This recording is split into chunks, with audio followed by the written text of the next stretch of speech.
And it is Wellness Week Live protein show. Magnus, how are you? I'm good. How are you, Anthony? Good. I got my dog Rocky here. Rocky's hanging out. Okay. I got Rocco and Archie there. They got Blanky each. They're out cold. They are sleeping, taking it easy. The next dog I get, I have to get two dogs at once. I feel bad that I only have Rocky. I sometimes he probably wants a companion. So in retrospect, I should have gotten two dogs, but I'll do that next time. But two dogs are better than one for their own sake too, Yeah. But all right, so today's show, protein. Ladies and gentlemen, everywhere you go, protein. You need more protein. Protein shake, protein bar, protein powder, protein. I'm like, bro, what the hell? Like, I don't even know. Come on. We got to be, excuse my French, but we got to be peeing a lot of this protein. There's no way, 17 grams, 14 grams, 2 grams, 9 grams, 10,000 grams. I'm going to the gym. Like, is it me or are we proteined out? So let's start this. Let's look at it. Like, you remember when like margin was the shit. Like, it's like we don't need fat. We can use margin. Okay. Then it turned into like low fat stuff. So it was sugar and everything instead. And then like, oh no, sugar bad. So now we got like no sugar, high fat. And then the next step is protein. And it just goes in cycles. So to start out, like, how did this like protein trace start out? I mean, a lot of it comes from the supplement industry, of course. And back in the days, so whey protein that is now in like a lot of these products used to be like a side product of cheese making. Right. So it becomes a liquid. And they had like no clue, what are we supposed to do with this crap? Let's sell it. So did you know that they used to use like spray this out on dirt roads to reduce the dust from dirt roads? Damn, huh? So it's like eating this. Wow, okay. So abundance. Then some smart person figures like, well, like, let's see if we can do something with this. And protein, yeah. By the way, when you say whey, so for people who don't know, I know you know this, Magnus, but whey protein is like if you're ever going to eat yogurt, that film that's on the yogurt before you mush it up, that's the whey. That's the protein. But, my thing, too, with protein powder, and I've taken them in the past, too, but, if you're not careful, it can hurt your kidneys. You got to make sure you're drinking enough water. My thing is, why not just eat your eggs and your chicken? God already made that pre-balanced. You don't have to worry. Just eat the protein that way. So if you're looking at it, and this is something that the whole destroying kidneys and stuff like that. If you're a healthy individual, even if you eat a high like protein content in your nutrition, it's not too dangerous. Like, it's way more when you actually have some damages to the organs, like your liver, or like you have a sickness. Right. Then you should definitely worry. And then you also have some times when the doctors say like, hey, you should probably not eat too much protein because of ... Well, let me ask you this though. But okay, so right. So usually it's not going to cause any problem if you eat too much protein. But then you get the other issue, right, Magnus? So whatever our bodies don't consume, it urinates or defecates away. So I'm saying if I'm eating 10,000 milligrams of protein, my body can only absorb whatever, a few hundred. Like it just seems like, again, like money down the toilet. Anthony, this comes down to everything. We're talking about when people take things to the extreme, and again, like, the supplement industry, it's fairly easy. Like, looking at it, carbohydrates are so easy to eat, right? Like, you can just like, well, just eat rice, bread, pasta, whatever, and you have like more carbohydrates than you need for sure, and that's why we see problem with people overweight because they're eating too much. Right. And one of the easiest things to overeat is carbohydrates. Fat are so like they're so nutrient dense, so you just need so little.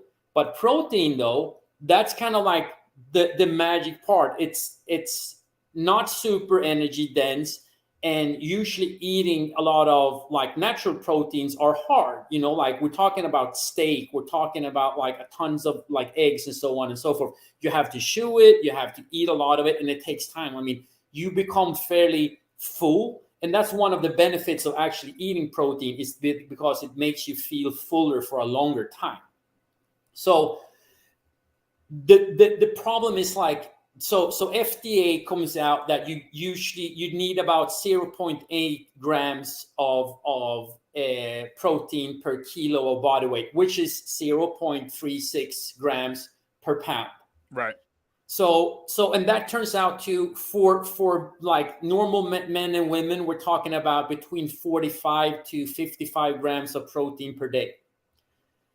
These numbers have been taken out for basically just basic survival, so you're not getting unhealthy. Right. So we're not talking about optimum values at all. And your protein intake has a lot to do with what your goals are.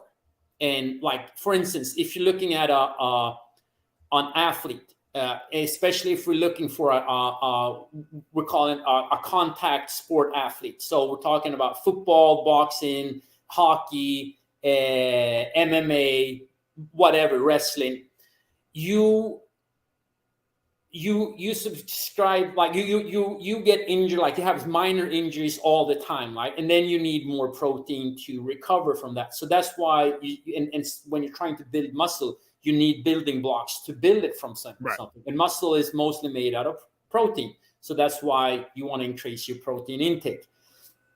A normal like person do not need to eat as much as we're talking about a pro bodybuilder, for instance. Right. But they do. You got the guy, I go to the gym twice a week, but they're downing like 10,000 milligrams of like, bro, what are you doing? You work at an office.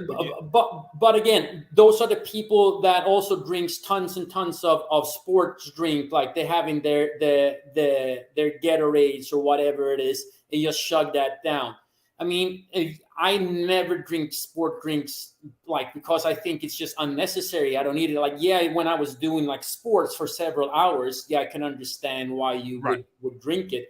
But for someone that is basically, even if you're a serious like weekend warrior or you train a lot, it's not necessary at all. Yeah. So proteins, yeah. I mean, like how I see proteins, like usually with studies and things like that, they're saying that the optimum level, basically when it comes down to protein intake, is somewhere between 0.7 and 1.2 grams per pound of body weight.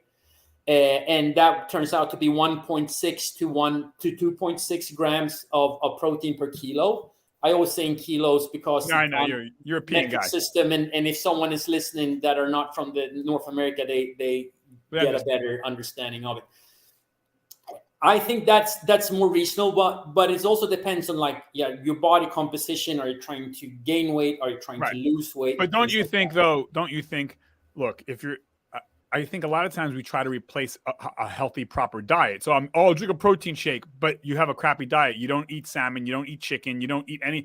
You're eating candy all day long, and you think a protein shake is going to be, like I tell people, eat chicken, eat salmon, eat once in a while, eat a good, organic steak.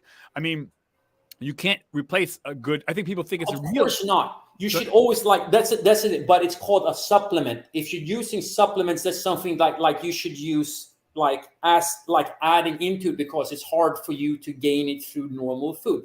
What a lot of people don't understand is like trying to eat 2,500 calories of nutrition dense food takes both time to cook it and eat it and also digest it. Like eating like steak, fish, chicken, turkey, wild game, and a lot of vegetables. You have to chew and chew and chew and chew and chew and chew. I mean, like some of my clients, when we start out, when I'm like having like increasing their protein intake, it's like, man, my jaws are hurting from all the chewing. Yeah. I mean, God, how lazy have Americans become that we don't even want to chew now? We just want to take a pill or drink a shake. God, give me a break, folks. But no, I hear what you're saying. Yeah, it's easier. Yeah. So that's the thing. But what I was going to say, so we're coming back to the supplement. So we usually say that you should never have more than 30% of your protein intake as a supplement.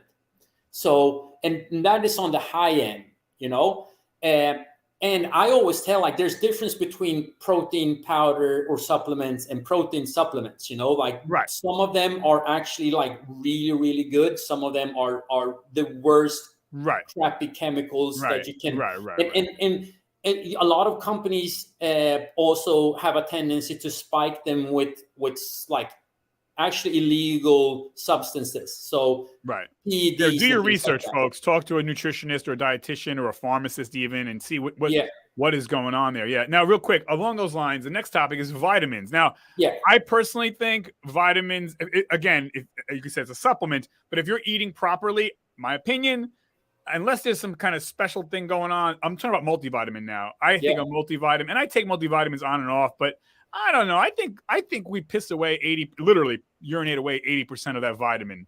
If that. I don't know. What do you think about multivitamins? Like, I'm not taking them now, but what do you think? So here's the thing. I'm not the biggest fan of multivitamins due to the fact that same thing goes here. A lot of them are made of the worst ingredients.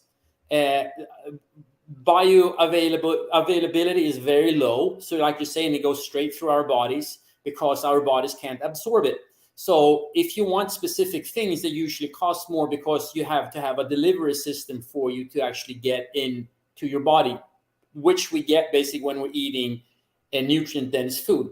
The problem is nowadays when you're seeing a lot of the food industry and how the soil that we actually trying to farm and produce on are horrendous. Oh yeah, because they've been so overused. And so they're losing a lot of the nutrients that we should have. So we're not getting enough of the nutrients that we should be getting from our foods. Right. Again, a diverse diet would help you a lot with it. And also like talking about eating freshwater fish, so on and so forth. And having an understanding that you can still like have issues with actually eating heavy metals and things like that. But just looking at like going back to multivitamins, multivitamins is basically you're taking a shotgun, but you're trying to be a sniper. Right. So it's just a broad thing that you basically like, oh, let's throw in the grenade and see whatever happens, you know? Yeah, and you got to eat right. And by the way, going back to like eating right too, I don't know. I find it's not that hard to eat right nowadays. Even if you go to fast food, most fast food places have healthy options. Again, instead of getting the fried chicken sandwich, you can get a grilled chicken sandwich and get your protein there. Like, I don't think there's any excuse nowadays for everyone says, "Oh, I'm busy." Well, then again, you can microwave grilled chicken for God's sakes. Like, how much more? I mean, but we have a country exactly. We like to take a pill or drink the shake, and not even. I mean, God, we don't even want to chew anymore for God's sakes. Anyway, no. And here's the thing. So here's what I talk to my clients. I don't even start bringing up supplements unless it's like something that like we're looking at some blood works and say like, oh, you're deficient in this. Other than that, I'm like, well, we just need for you to start eating better, like quality food, and start there. Because again, it's like we're just putting it. It's like putting Band-Aid on a broken leg. You know, right? Like the Band-Aid is not gonna fix it. You know, like it might feel good that we did something about it, but we're not taking care of the cause of the actual problem. Right. Which is usually like lifestyle. Like you're not sleeping enough. You're not eating the right things. You're focusing more on eating processed food and actually whole foods, right, and so on. So I think that and also there, what I recommend if people have a hard time getting it, it's more kind of like you start to see that now, like are the green like powders and things like that, because it's more natural than actually like a pressed pill. Right. So it's actually free, like you want like it's freeze dried and so on, and so it has a lot of different nutrients in them. One thing that I want to say about those is like really look into what they actually contain, and if they have their like their brand blend or stuff like that, like they need to have third party testing. Right. You need to start looking into like reviews and things like that, so you actually know. Do your research. I'd probably stay away from the big box stores that sell the stuff, because usually they're going to have like the cheapest versions of whatever. But generally speaking, Now on those lines, okay. So now, if you had to pick one exercise to recommend to somebody, obviously a 95-year-old person is going to do a different exercise than a 25-year-old person. But generally speaking, you're not, super elderly and you're not a 5-year-old baby. You're an adult. What exercise would you tell a normal, healthy adult if they had to pick one? They say, okay, I just want to, for me, I would say be like swimming. If you can swim, if not swimming, I would say walking. But what about you? So if we're just looking at like on exercise form, or if we're looking at a specific exercise form, I would say walking. But by far, it's basically the best thing we can do. Like, it's actually active recovery. It burns excess energy. It calms our minds down, and so on. But if we're talking about like strength training, and I know like this is one of the worst questions you can ask a trainer. Like, if you have someone that blurts it out straight away, you should probably start looking into their background and how knowledgeable they actually are. Yeah.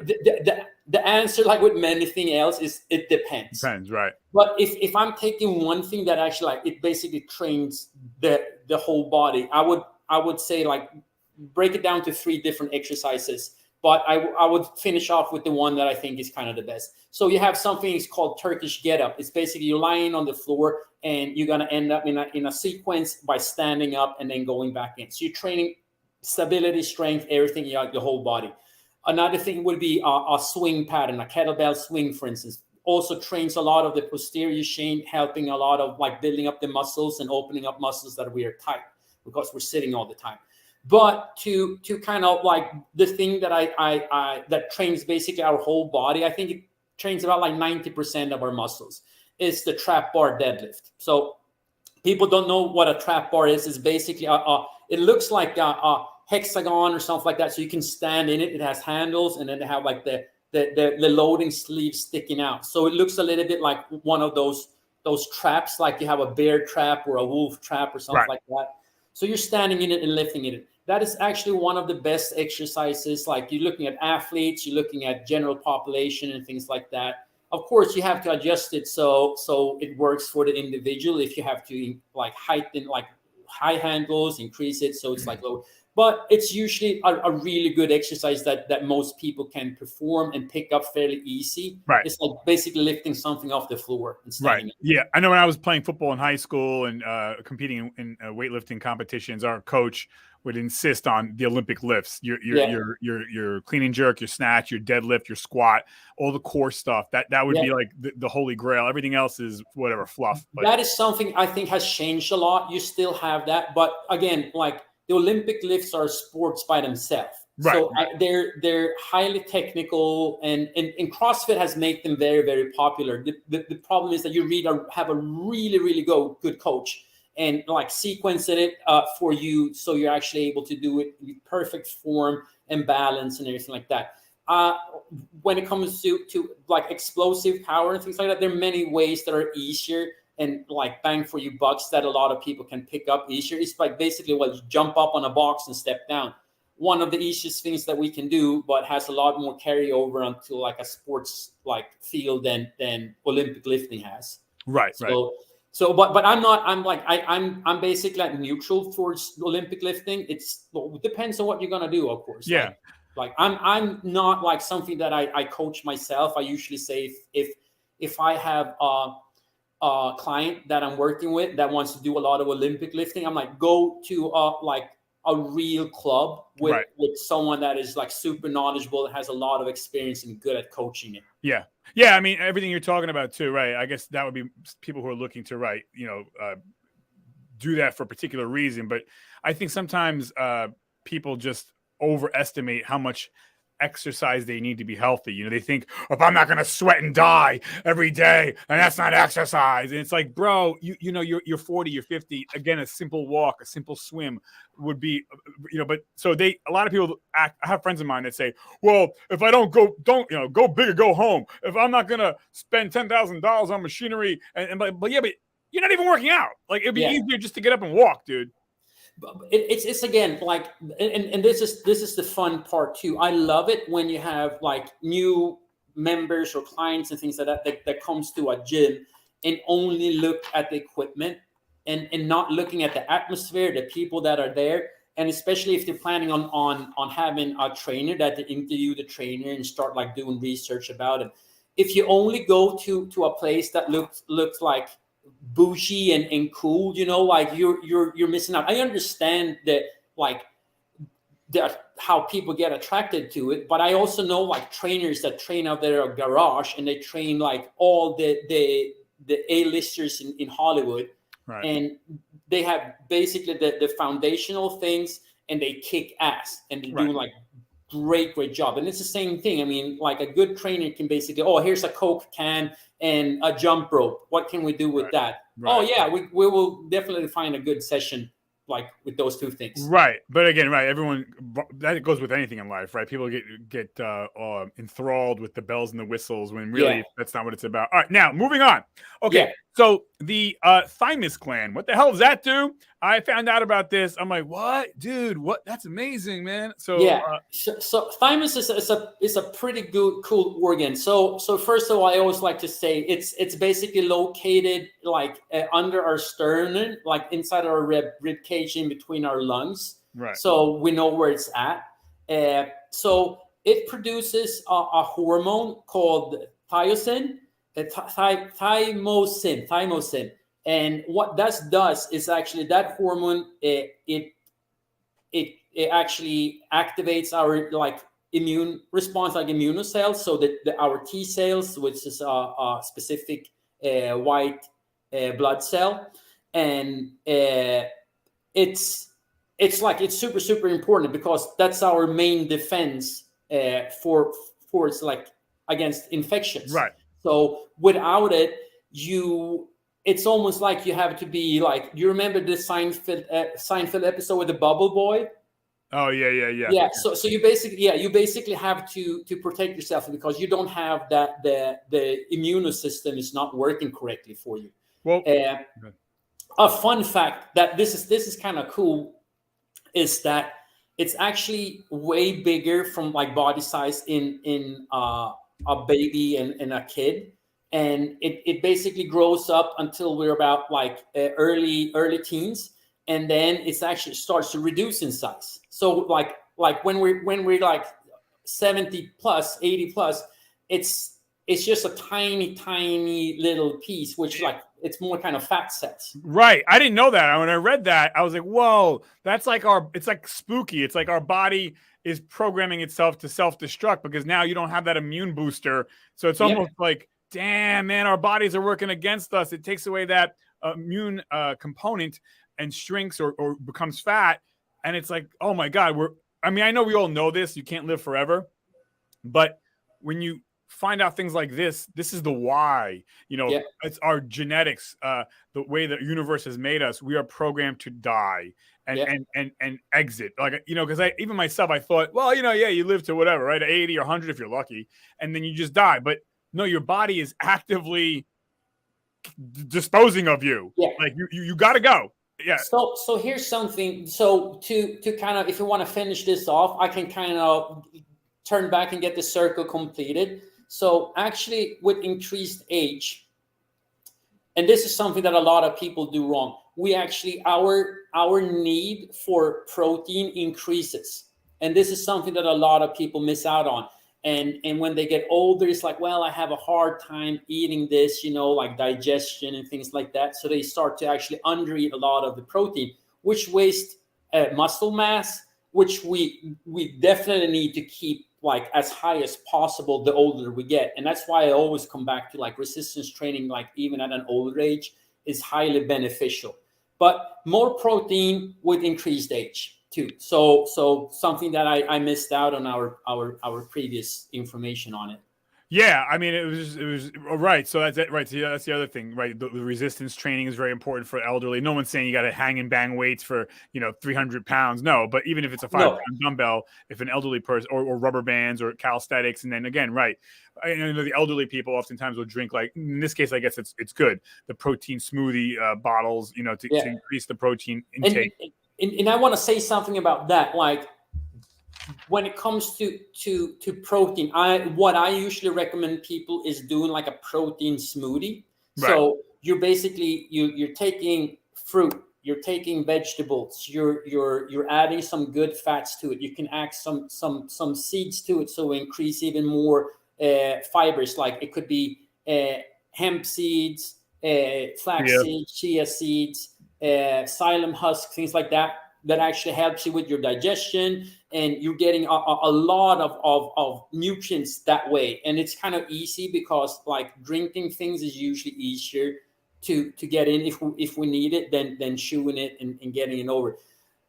Something that I don't recommend people that needs to lose weight is like not having too much like liquid calories, but actually eating more. And one thing that could help someone that wants to lose weight is actually protein helps you feel fuller for a longer time. Right. So right. Anyway, I can talk about proteins for hours. Yeah, no, man, no, it's important, and I think we underestimate or overestimate, how important just it doesn't have to be too exotic. Just eat right, Again, if you're going to hire anybody, again, hire a nutritionist like yourself, or a dietitian, or talk to a pharmacist, because it's important And one thing that I want to add, like when a lot of people miss that, it's quality over quantity. Like if you're actually eating quality protein, quality food, you need less too, because it's easier for your body to absorb it. And I'm talking about we're talking about food here too, not just supplements. Right. So people have an understanding for that too. I mean, it's interesting stuff, and yeah, thymus gland blew me away. I was like, damn, it's shrinking. It's turning into fat. What is this? But it's also it's interesting how like programmed cell death, how it works. That has to not like the telomeres, like the ends, like how they get chopped off with age, and then also like how cancer just keeps on growing, because that's where the genetic effect, or defect, I should say, that it doesn't die. It just produces well, even that's more. what I thought was interesting with the thymus gland, because it hit me. It was like, wait a second, you just alluded to it. The thymus gland pretty much all but disappears by the age of approximately 75. And I said, wait a second, that's the approximate age probably when people start to get the most diseases and problems, and it's almost like this is all pre-programmed in humans, and it's kind of spooky. It's like, oh no, man, like we know we're all going to die, but I was like, no, you don't get it. We're supposed to die. It has to happen. Like that's, our bodies are just programmed that way. Whoever concocted the program, And looking at it even further, it's like if you go back, like we seldom live to get that long. I mean, you have a lot of early childbirth and things like that. People like we're saying like, oh, you usually were dead by 40. Yeah, that also because of the high child death rate. So but 60, if you got to be 60 years old, I mean, you were ancient back in Stone Age, Of course. Now it's relatively easy to make it to 80. Granted, you don't have, something bad happen to you that you can't control or whatever. But but it's just amazing, right? And our cells are programmed to die, but we are just trillions of cells. So we're that, Yeah. And so big shout out to thymus gland. But anyway, so all right, so that's that, folks. Anything else, Magnus, before we wrap this bad boy up? No, that's pretty much it. I mean, like again, interesting questions and show. Like always a good conversation with you. Yeah. Don't forget, folks. If someone wants more, again, subscribe, and I would of course link my Facebook group. And if you're interested in getting to know more about me, join that group. It's for free. You can always email me on this address. You can actually see it now. The live tag is over it. So if you want more information about one-on-one coaching, things like that, just let me know. Awesome. Yeah, man. No, thank you very much, Magnus. Thanks, everybody. Check back in. We got a bunch of great shows coming up. Weather's great in the West Coast. Weather's great in the East Coast. Everybody's winning. So that's that, man. All right, everybody. Have a good rest of the week. Thank you.